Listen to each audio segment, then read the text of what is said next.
សូមស្វាគមន៍មកកាន់ Channel D-Rod Cooking ថ្ងៃនេះ Channel យើងខ្ញុំនឹងបង្ហាញលោកអ្នកពីម៉ាស៊ីនវាយម្សៅចាប្រភេទ4លីត្រនិងកម្លាំង600វ៉ាត់ចានៅពេលនេះចាប់ផ្ដើម unbox ទាំងអស់គ្នា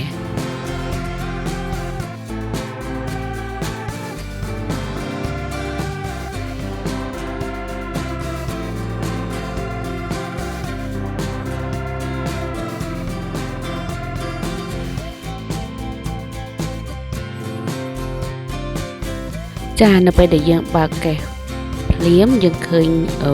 វែកពណ៌ខ្មៅសម្រាប់គេម្សៅនំចាបន្ទាប់មកយើងចាប់ផ្ដើមមើលខាងក្នុងម្ដងចាម៉ាស៊ីននេះពណ៌ក្រហម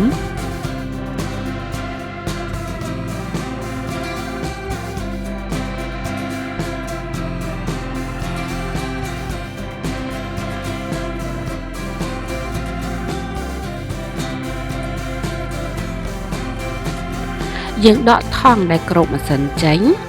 ចាចំពោះជើងបាតក្រោមរបស់ម៉ាស៊ីននេះផងដែរគឺមានលក្ខណៈស្អិតណាបងប្អូននេះជាសៀវភៅណែនាំសម្រាប់ការប្រើប្រាស់ម៉ាស៊ីនវាយម្សៅនេះ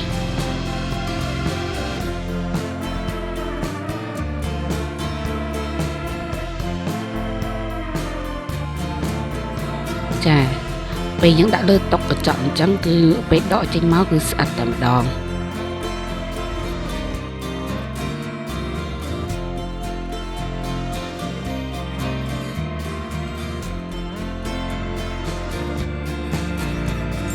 យើងចុចប៊ូតុងខាងលើដើម្បីបើកគម្របម៉ាស៊ីននេះដែរមានផ្លែដែកចំនួន3ដែលមានមុខងារផ្សេងគ្នា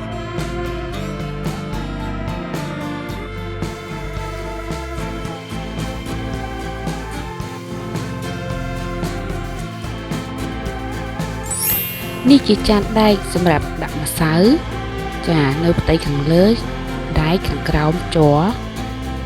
ចាជា stainless steel ball ចំពោះផ្លែនេះផងដែរមានមុខងារសម្រាប់កូរយើងអាចទៅកូរបន្លែកូរម្សៅចាដែលមានឈ្មោះថា stirring paddle ចំពោះផ្លែទី2នេះមានមុខងារសម្រាប់វាយ screen វាយពងមាន់ដែលឲ្យឈ្មោះថា egg cake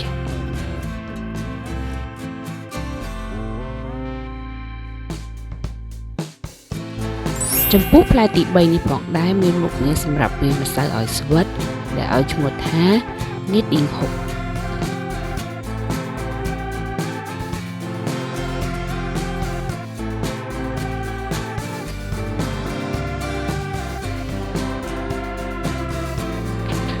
ចំពោះផ្នែកខាងលើមានគម្របជ័រដែលការពារម្សៅកុំឲ្យខ្ទាតចេញហើយនឹងមានប្រហោងសម្រាប់ចាក់ទឹកចូលចំពោះនៅលើម៉ាស៊ីនមានប៊ូតុងសម្រាប់ចុចបើកគម្របនៅប៊ូតុងខាងក្រោមលេខ0បិទលេខ1លេខ2ល្បឿនយឺតលេខ3លេខ4ល្បឿនមធ្យមលេខ5លេខ6ល្បឿនលឿន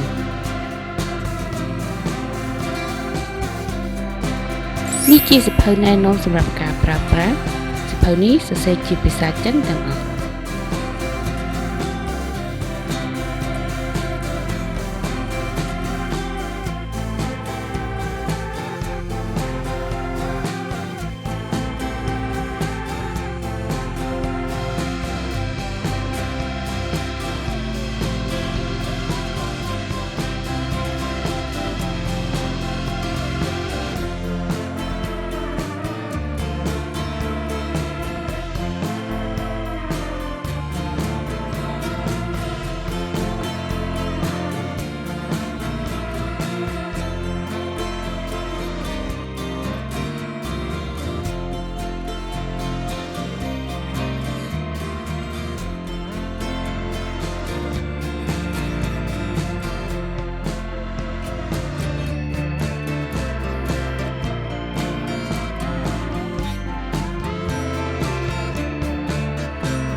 ចំពោះម៉ាស៊ីននេះខ្ញុំទិញពី website Lazada ថៃតម្លៃជាលុយបាត899 បាតថ្លៃដឹក $999 បាតសរុប$998បាតតម្លៃជាលុយដុល្លារ$27.29